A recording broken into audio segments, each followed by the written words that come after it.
Assalamualaikum warahmatullahi wabarakatuh. Sekedar menulis, sebagai pengingat diriku sendiri. Dalam kehidupan ini, bergulirnya waktu, dan kita terseret di dalam aliran sungai-sungainya kehidupan. Jauh sudah kita melewati berbagai tikungan, dan tempuh perjalanan, tak sedikit kejadian kita alami. Banyak juga kejadian yang menyakitkan, atau menyenangkan. Kejadian-kejadian itu tiap hari silih berganti ada.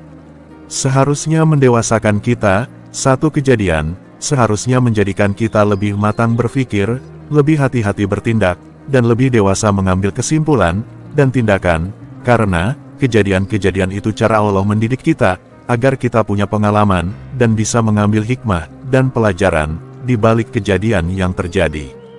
Tapi, tak jarang kejadian kadang malah menjadikan kita benci, kesal, trauma, antipati, karena kita tidak melihat semua yang terjadi itu adalah, ada kekuatan Allah yang mengatur kejadian itu terjadi.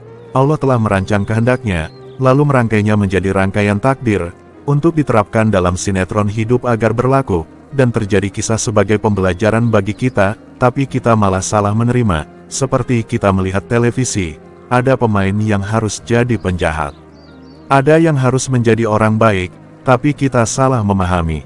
Lalu, yang jadi orang jahat di sinetron televisi kita benci, karena bencinya, satu kali kita ketemu dia di jalan, lantas kita bacok pakai parang, padahal dia salah apa. Dia itu, menjadi pemeran antagonis di sinetron juga, atas perintah sutradara, bukan karena kesukaan dia, tapi demi keprofesionalitasnya, peran yang harus dia perankan, lantas menjadikan kamu marah dan benci dia. Di hatimu harusnya, sinetron itu semua baik saja ceritanya. Bagaimana sinetron kisah akan berlaku, kalau cuma duduk-duduk makan enak, gak ada cerita sama sekali. Cerita itu akan berjalan kisahnya, kalau ada baik buruk saling melengkapi. Sebuah pisau yang indah dan tajam saja, yang asalnya besi karatan, harus dibakar, ditempa, diasah, agar menjadi pisau yang berguna. Ada kebaikan dan ada keburukan, ada malam dan ada siang, ada hitam ada putih, itu sudah kodrat alam. Sunatullah, kalau kita benci dengan kejahatan, atau kita benci pada malam, maka kita belum paham, kalau kita itu hidup di dunia. Sadar atau tak sadar, kita itu sudah terlahirkan sebagai manusia, masih untung kita dilahirkan sebagai manusia. Kalau dilahirkan jadi sapi, apa ndak apes, kalau waktu musim kurban, dikurbankan, kalau hari biasa diikat di kandang, makan saja hanya boleh rumput, apa mau kayak begitu. Sapi telanjang bulat, atau jadi kambing, ya sama saja, atau jadi burung.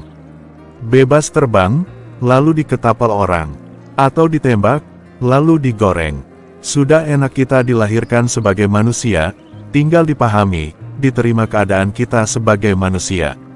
Lalu disyukuri, dimanfaatkan potensi diri.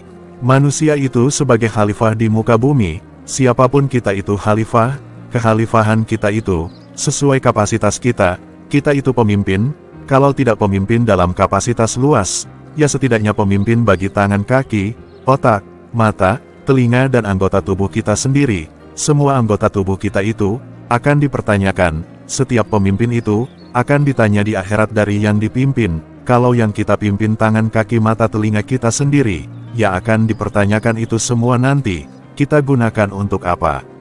Di dunia ini kita sebagai hamba, hamba itu budak, budak itu orang yang bekerja untuk tuannya.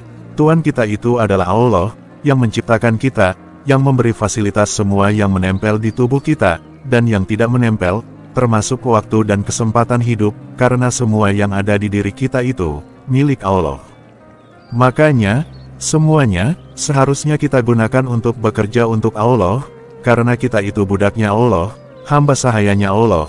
Kalau kita belum bekerja untuk Allah, maka kita itu tandanya belum paham, untuk apa kita itu diciptakan. Kalau kita belum bekerja untuk Allah, maka tandanya kita belum paham dengan onderdil di tubuh kita itu. Semua milik siapa, pemberian siapa. Itu kita belum paham. Berarti nyatanya selama ini, kita itu hidup belum paham kita itu siapa, belum paham kalau kita itu tujuannya apa diciptakan. Kadang saya sendiri, ketika mendapati saya dalam posisi yang sedemikian lemahnya, lantas Allah meletakkan di pundak saya, suatu tugas, yang akal saya saja tak mampu mencerna, karena teramat beratnya tugas. Tapi ketika saya sadar, siapa yang bersandar pada Allah, maka Allah yang akan menanggung semua beban hidupnya. Lantas saya lega hati, lantas apa yang teramat berat itu serasa ringan, dan tak mau saya masukkan ke dalam kapasitas akal saya yang terbatas. Saya lebih memilih berserah diri pada Allah, karena kalau tidak begitu, saya tak akan berdaya menyelesaikan tugas yang dibebankan di pundak saya. Sebagai orang yang berjuang atau bekerja di jalan Allah, sebenarnya tugasnya hanya simpel, mengajak kepada kebaikan, dan mencegah pada kemungkaran. Sederhana ketika ditulis, tapi berat ketika dijalankan, bukan berat dalam menjalankannya, karena berat yang kita ajak, ternyata setiap orang punya background berbeda-beda, sehingga kita harus punya multitalenta, untuk sekedar mengajak kepada kebaikan kepada orang lain.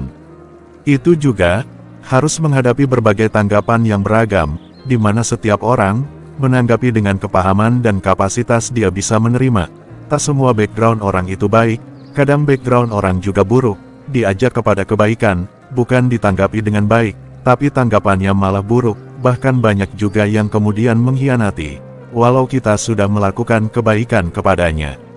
Ingat, hidayah itu hak mutlak Allah, kita itu hamba, Allah lah Tuhannya, jadi kita bukan Allah, yang bisa memasukkan hidayah ke dalam hati dan pikiran manusia.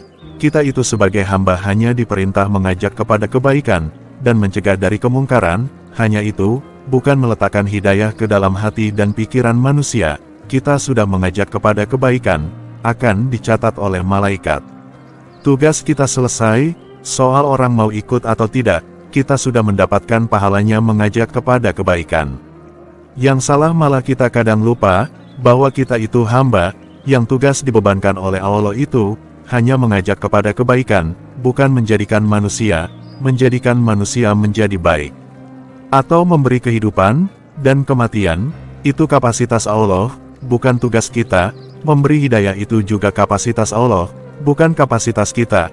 Kalau kita marah, ketika orang yang kita ajak kepada kebaikan tidak mau, tandanya, kita sudah mulai bergeser kedudukan kita dari manusia seorang hamba, menjadi manusia sebagai Tuhan.